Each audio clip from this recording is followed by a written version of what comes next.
Assalamualaikum warahmatullahi wabarakatuh. Selamat pagi, salam sejahtera untuk kita semua. Apa kabar rekan-rekan mahasiswa hari ini? Saya harapkan rekan-rekan mahasiswa dalam keadaan sehat dan tentunya masih semangat dalam menjalankan aktivitas perkuliahan kita. Tidak terasa kita sudah memasuki sesi kelima untuk mata kuliah pemeriksaan akuntansi atau audit. Untuk sesi kelima ini kita akan membahas mengenai pengendalian intern atau internal control.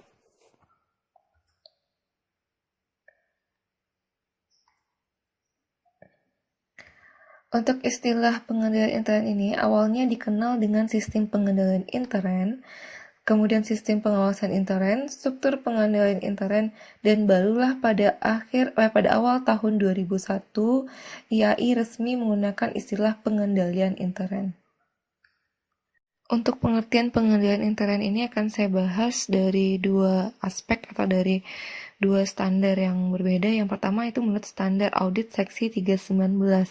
Di sini dikatakan bahwa pengendalian intern itu merupakan suatu proses yang dijalankan oleh Dewan Komisaris, manajemen, dan personel lain yang didesain untuk memberikan keyakinan yang memadai terhadap pencapaian 3 golongan tujuan.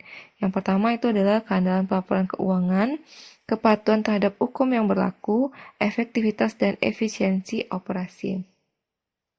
Pengertian pengendalian intern berikutnya menurut Committee of Sponsoring Organization of the Tradeway Commission itu adalah suatu proses yang dilaksanakan oleh Dewan Direksi, manajemen, dan personel lainnya dalam suatu entitas yang dirancang untuk menyediakan keyakinan yang memadai berkenaan dengan pencapaian tujuan sebagai berikut. Yang pertama, keandalan pelaporan keuangan.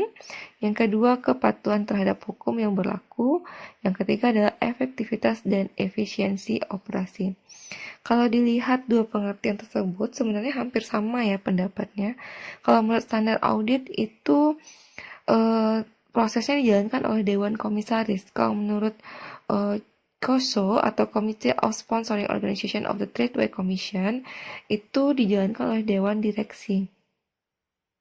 Ya di mana tujuan dari pengendalian itu sama untuk memberikan keyakinan yang memadai terhadap 3 golongan tujuan. Yang pertama, keandalan pelaporan keuangan. Yang kedua, kepatuhan terhadap hukum yang berlaku. Dan yang ketiga adalah efektivitas dan efisiensi operasi. Jadi dapat kita simpulkan, pengendalian ini merupakan proses yang dijalankan oleh suatu entitas di mana di dalamnya itu ada Dewan Direksi, Dewan Komisaris, manajemen, dan personel lainnya untuk memberikan keyakinan yang memadai berkenan dengan pencapaian tujuan.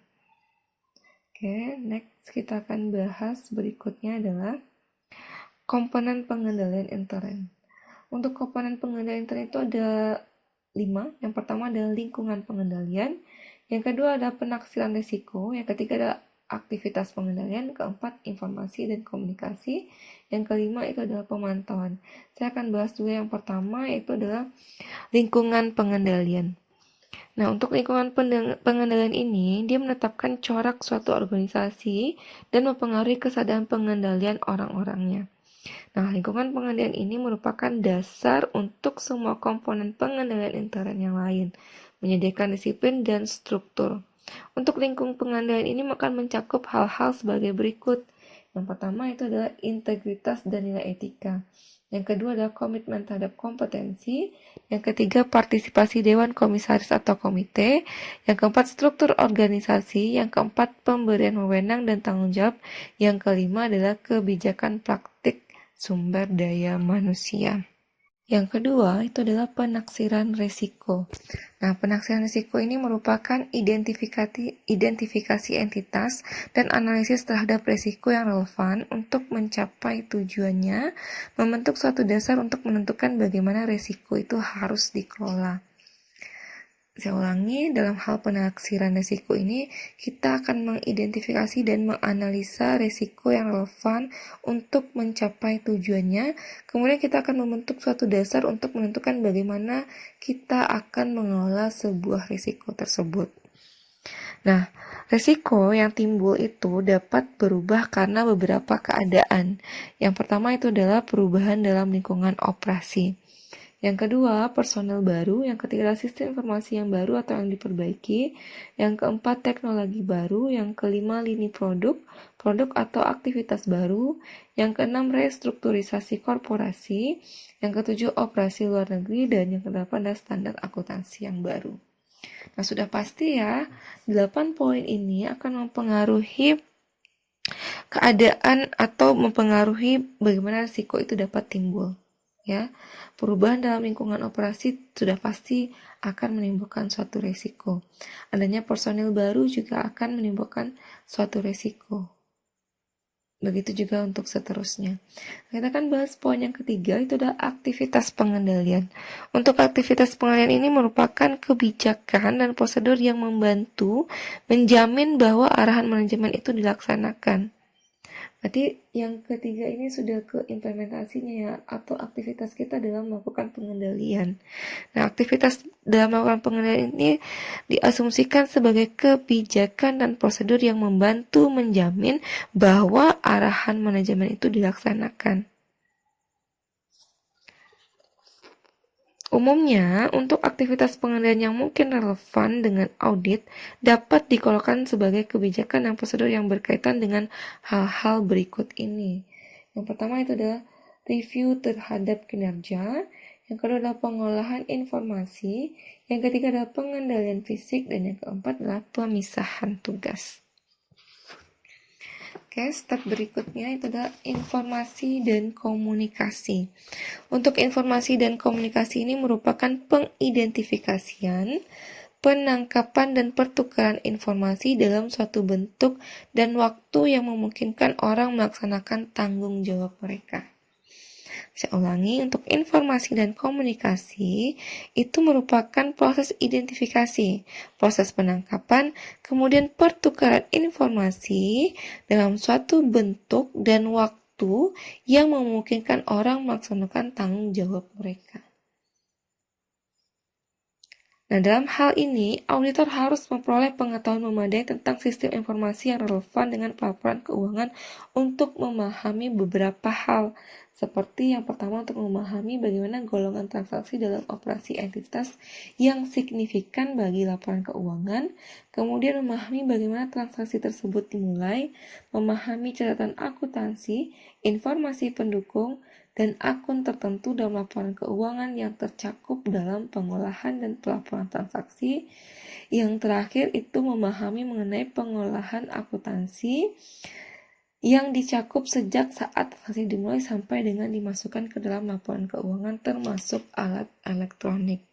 Di sini dapat dicontohkan seperti komputer dan elektronik data interchange yang digunakan untuk mengirim, memproses, memelihara, dan mengakses informasi. Yang terakhir itu adalah pemantauan. Pemantauan itu sendiri merupakan proses untuk kita menentukan kualitas kinerja pengendalian intern sepanjang waktu. Jadi pemantauan ini adalah lingkup atau komponen pengendalian intern yang terakhir, di mana di sini kita memastikan kualitas kinerja pengendalian intern kita. Untuk pemantauan ini akan mencakup pemantauan desain dan operasi pengendalian tepat waktu dan pengambilan tindakan koreksi. Proses ini dilaksanakan melalui kegiatan yang berlangsung secara terus-menerus, kemudian kita evaluasi secara terpisah atau dengan berbagai kombinasi dari keduanya. Ya, saya ulangi, pemantauan itu proses di mana kita menentukan kualitas kinerja pengendalian intern kita. Nah, untuk pemantauan itu sendiri akan mencakup mengenai desain dan operasi pengendalian tersebut. Nah, di berbagai entitas, auditor intern atau personel yang melakukan pekerjaan serupa memberikan kontribusi dalam memantau aktivitas entitas. Aktivitas pemantauan dapat mencakup penggunaan informasi dan komunikasi dengan pihak luar, seperti adanya keluhan customers dan komentar dari badan pengatur yang dapat memberikan petunjuk tentang masalah atau bidang yang memerlukan perbaikan. Jadi dalam pemantauan ini, sambil kita lihat bagaimana kualitas pengendalian internnya, kita juga bisa mengevaluasinya dari masukan atau keluhan customer atau komentar dari pihak yang terkait.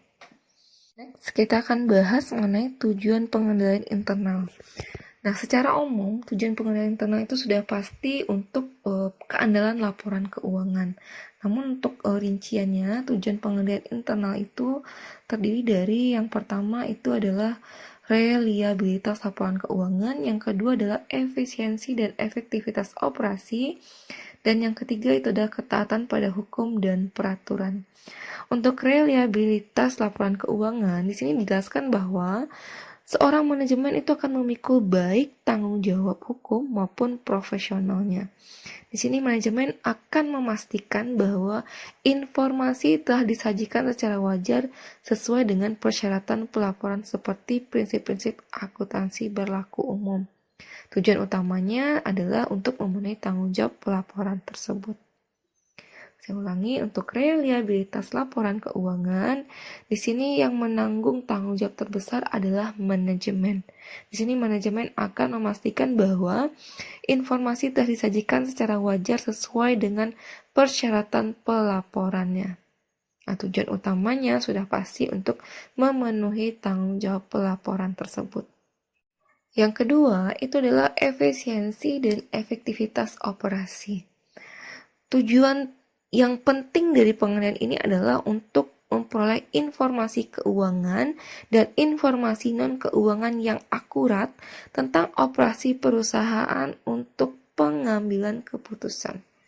Nah, untuk yang kedua ini, tujuan yang paling pentingnya adalah untuk memperoleh informasi keuangan dan non-keuangan untuk pertimbangan dalam pengambilan keputusan. Yang ketiga itu adalah ketaatan pada hukum dan peraturan. Untuk ketaatan dalam hukum dan peraturan di sini dijelaskan bahwa selain mematuhi ketentuan hukum, organisasi publik, non-publik, dan nirlaba diwajibkan menaati berbagai hukum dan peraturan yang ada. Nah, tujuan yang terakhir pengendalian internal ini adalah memastikan bahwa entitas itu taat pada hukum dan peraturan. Nah, taat pada hukum ini bisa berupa sama seperti tadi dalam segi keuangan atau non-keuangan. Ya, untuk patuh pada hukumnya misalnya dengan bagaimana dia dalam pengelolaan CSR-nya, bagaimana dalam pelaporan pajaknya, dan hal-hal lain yang terkait dalam peraturan hukum. Lanjut, kita bahas berikutnya itu adalah tanggung jawab manajemen dan auditor dalam pengendalian intern. Yang pertama, tanggung jawab manajemen dalam pengendalian intern ini sudah pasti di sini manajemen itu menetapkan dalam menyelenggarakan pengendalian entitas. Tanggung jawab manajemen dan auditor itu berbeda ya dalam pengendalian intern. Nah, si manajemen ini bertanggung jawab dalam hal menetapkan dan melaksanakan pengendalian intern. Sementara si auditor sendiri, dia itu akan bertanggung jawab untuk menerbitkan laporan audit terhadap penilaian manajemen atas pengendalian internalnya. Saya ulangi.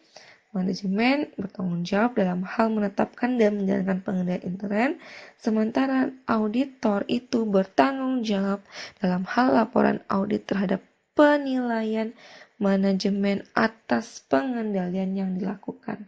Berarti manajemen melaksanakan, auditorlah yang menilainya.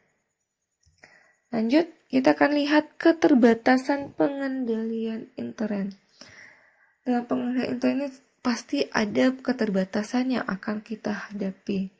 Yang pertama itu ada keterbatasan dalam kesalahan dalam pertimbangan, kemacetan, kolusi, pengambilan oleh manajemen, biaya, dan manfaat. Kita akan lihat penjelasan satu-satu. Sebelum saya masuk ke penjelasan untuk 5 poin tersebut, di sini saya akan mengulas sedikit mengenai keterbatasan pengendalian intern.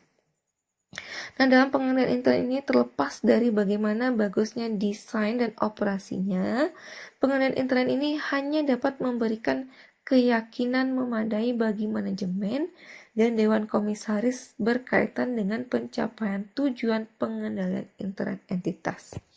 Jadi di sini dijelaskan bagaimanapun bagusnya desain dan operasinya, pengendalian intern ini hanya dapat memberikan keyakinan yang memadai untuk manajemen dan dewan komisaris terkait pencapaian tujuan pengendalian intern.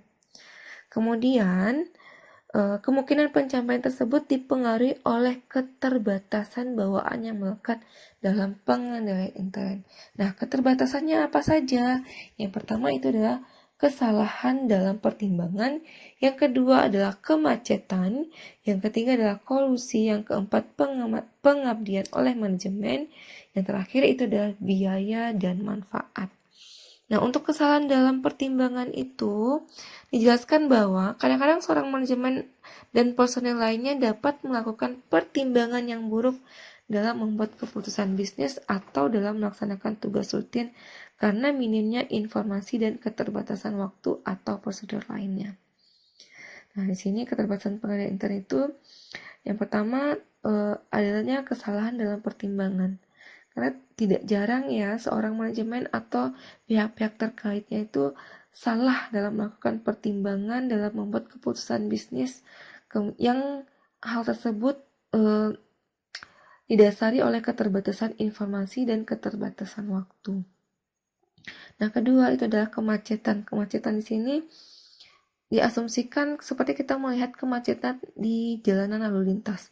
Kalau macet berarti bahasa lainnya adalah tidak lancar. Nah, kemacetan di sini dapat terjadi karena personil itu salah dalam memahami instruksi atau membuat kekeliruan akibat kecerobohan, kebingungan, atau kelalaian. Nah, kemacetan di sini dapat terjadi karena adanya kesalahan dalam memahami instruksi atau membuat kekeliruan akibat kecerobohan, kebingungan, atau kelalaian. Yang berikut itu adalah kolusi. Kolusi ini berarti seorang individu itu melakukan kerjasama, ya. Kolusi berarti seorang itu melakukan kerjasama. Kerjasama itu bisa sesama karyawan, dengan konsumen atau pemasok dalam hal melakukan kecurangan sehingga tidak dapat dideteksi oleh pengendalian intern. Artinya di sini dalam pengendalian intern, individu tersebut melakukan kerjasama dengan berbagai pihak untuk menutupi kecurangan yang sedang terjadi. Berikutnya itu adalah pengabdian oleh manajemen. Pengabdian oleh manajemen itu sendiri berarti seorang manajemen itu dapat mengesampingkan kebijakan atau prosedur tertulis untuk tujuan tidak sah, seperti keuntungan pribadi atau persentase atas kondisi entitas. Yang terakhir itu adalah biaya versus manfaat. Untuk biaya versus manfaat ini sudah pasti biaya pengendalian kita seharusnya itu tidak boleh melebihi dari manfaat yang kita dapatkan. Lanjut, kita akan lihat peran dan tanggung jawab pengendalian intern. Siapa saja sih yang berperan dalam pengendalian intern? Yang pertama itu adalah pihak manajemen. Yang kedua itu adalah Dewan Komisaris dan Komite Audit. Yang ketiga itu adalah auditor internal. Yang keempat adalah personel entitas lainnya. Yang kelima adalah auditor independen. Yang terakhir adalah pihak luar lainnya. 6 orang ini itu berperan dan bertanggung jawab dalam pengendalian intern. Masing-masing mereka memiliki peran dan tanggung jawab yang berbeda. Kita bahas yang pertama. Untuk manajemen sendiri, itu dia bertanggung jawab untuk mengembangkan dan menyelenggarakan pengendalian intern di perusahaan secara efektif. Berarti manajemen itu bertanggung jawab dalam hal mengembangkan pengendalian intern, menyelenggarakan pengendalian intern secara efektif. Yang kedua itu adalah Dewan Komisaris dan Komite Audit. Untuk Dewan Komisaris dan Komite Audit ini, tanggung jawabnya itu adalah untuk menentukan apakah manajemen bertanggung jawab dalam mengembangkan dan menyelenggarakan pengendalian internal. Berarti di sini Dewan Komisaris dan Komite Audit itu dia akan menilai bagaimana manajemen dalam menyelenggarakan pengendalian internnya.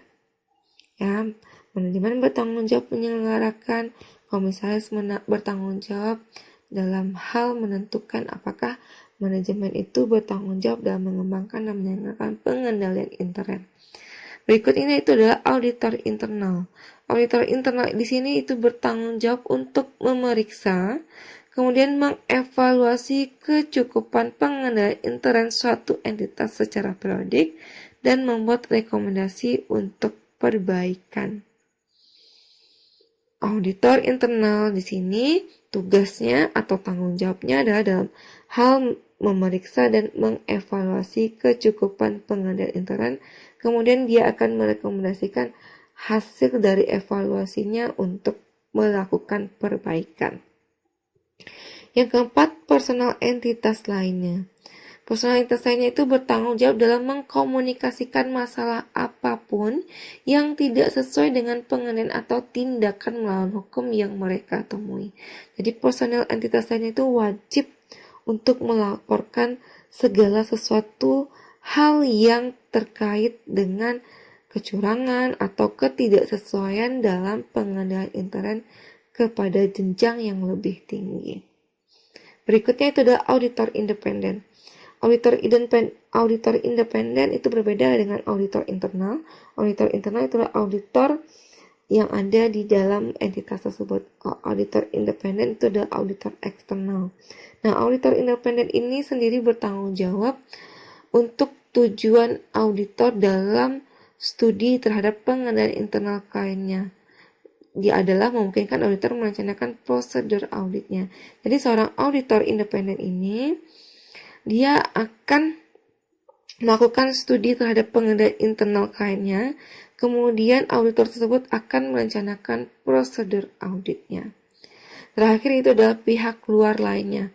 Pihak luar itu memiliki tanggung jawab dalam hal protek terhadap pengendalian intern.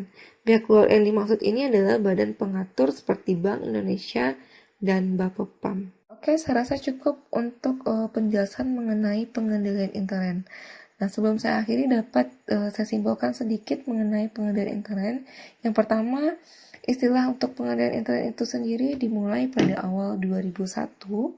Kemudian komponen pengendalian intern itu terdiri dari lingkungan pengendalian, penaksiran risiko, aktivitas pengendalian, informasi dan komunikasi, terakhir itu adalah pemantauan. Nah, tujuan pengendalian intern itu sendiri secara umum adalah untuk keandalan laporan keuangan. Kemudian, tanggung jawab manajemen dan auditor dalam pengendalian intern ini berbeda, di mana seorang manajemen bertanggung jawab dalam hal menetapkan dalam melaksanakan pengendalian intern, kemudian auditor bertanggung jawab untuk menerbitkan laporan audit terhadap penilaian manajemen atas pengendalian internnya. Nah, untuk keterbatasan pengendalian intern itu sendiri dipengaruhi oleh beberapa faktor. Yang pertama, kesalahan dalam pertimbangan. Yang kedua, kemacetan. Yang ketiga, kolusi. Yang keempat, pengabdian oleh manajemen. Yang terakhir itu adalah biaya dan manfaat. Untuk peran dan tanggung jawab pengendalian intern itu ada 6 orang yang berperan dalam pengendalian intern, yaitu manajemen, Dewan Komisaris dan Komite Audit, auditor internal, personal entitas lainnya, auditor independen, dan pihak luar. Saya harapkan rekan-rekan mahasiswa dapat memahami mengenai pengendalian intern dan nantinya bisa lanjut ke materi berikutnya.